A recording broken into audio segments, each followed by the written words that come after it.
I won't take up a lot of your time, so I'll get straight to the point. I graduated college 2 years ago in Albuquerque, New Mexico. I decided that since I had just enough money to get a small home, I could find somewhere to live. During college, I had 3 jobs, so I was definitely the busiest person in my group of friends. But somehow I would still manage to get to a few parties and get-togethers. I found a small home in Shiprock, which was a little over 200 miles away. It was a small home with all basic necessities for a single homeowner. I went up there last year to check it out, and I decided to get it. It was a quaint home, brick being its main component. It had red window panes and a fairly decent-looking yard. This house seemed too perfect for me, but I got it within a month. But something happened to me before I moved in that chilled me to the core.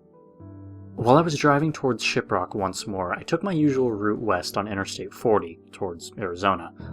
At the town of Gallup, I turned north on Interstate 491, formerly known as Interstate 666. See, there were a lot of legends surrounding the road, and the controversy soon took hold as the federal government turned the 666 to 491, as to not offend anyone. However, the locals living along the highway still refer to it as Highway 666, or, most commonly, the Highway to Hell. At the time, I was a skeptic, but my experience made me rethink my beliefs in the supernatural. It was around 10 o'clock at night when I turned onto Highway 666 and continued on my journey to my new home. The reasons for me driving this late is because of the insane traffic that sped around this famous roadway during the daylight. I figured it'd be better to drive at night. I was full of excitement and nervousness to finally be on my own in this world. I would just tell my parents where I live now, since they would want to see where I would start my own life and congratulate me on it. My parents are that way. They see everything big I do as the biggest accomplishment ever, and it kind of annoys me now that I'm older, but I don't blame them. About an hour later, I was still driving on the smooth, empty road. Every now and again, a car would zoom past me on the opposite lane, but I never saw another car in my lane. My eyes were wide, as I was still filled with adrenaline, ready to see my new home once more. I was just thinking about my life in that little house when I felt something.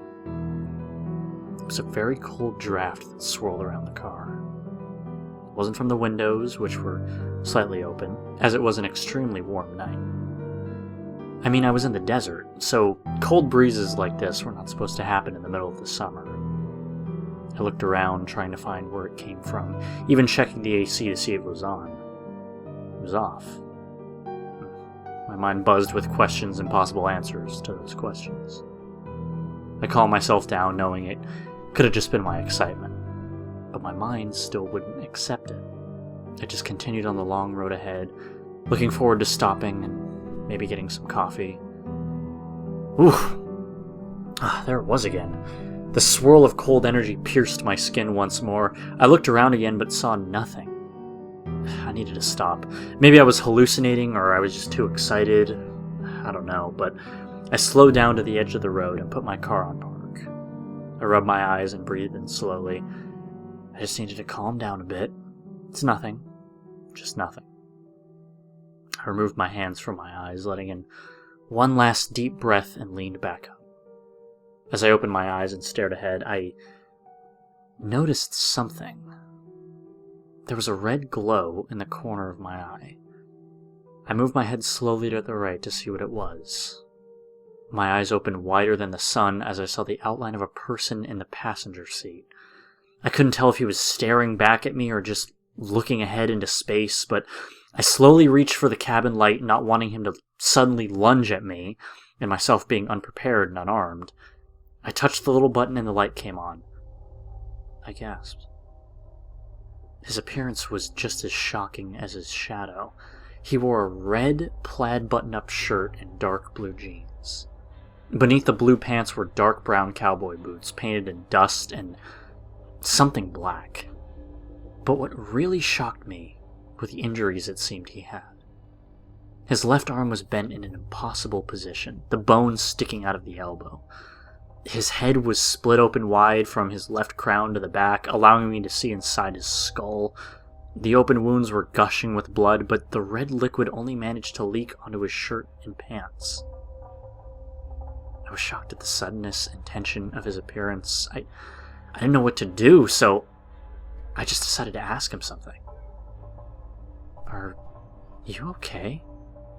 The question came out barely a whisper with my voice trembling with fear. He didn't respond. He just sat there, looking forward. Slow down! He suddenly yelled in my face. I got a good look at his face before I opened the door and fell out of the cab. His eyes glowed a light blue, but were highlighted in red. His face was patch-marked with open scratches that leaked with blood down his cheeks and jawline. His eyes were full of intensity and worry as they pierced through my soul. The door opened quick and my seatbelt caught me right before my head hit the rocky edges of the highway. I felt my breath being yanked out of my lungs, and I let out a big gasp. I scrambled back up to unbuckle myself and run from my car, but I soon realized that the man was no longer sitting in my passenger seat, or anywhere else in the car. I still unbuckled myself and circled around the vehicle. I searched the expansive desert horizon in the light of the moon, but saw nothing. Nothing but sagebrush and dirt. I looked around once more before I walked somewhat quickly to my car and sat down. Questions raced through my head as I tried to figure out who or what that was. With hesitation, I buckled myself back up and put the car back into drive. I looked in my mirrors and around my car once more, my heart pumping with adrenaline. Then I simply continued on my drive towards my new home, keeping an eye on the passenger seat. To this day, I still can't explain what happened on that road. I tried to do some research, but I found nothing that could help in my investigation. I gave up and decided to forget about it. But the image of that man drenched in blood and yelling in my face haunts my nightmares. It'll stay with me for as long as I live.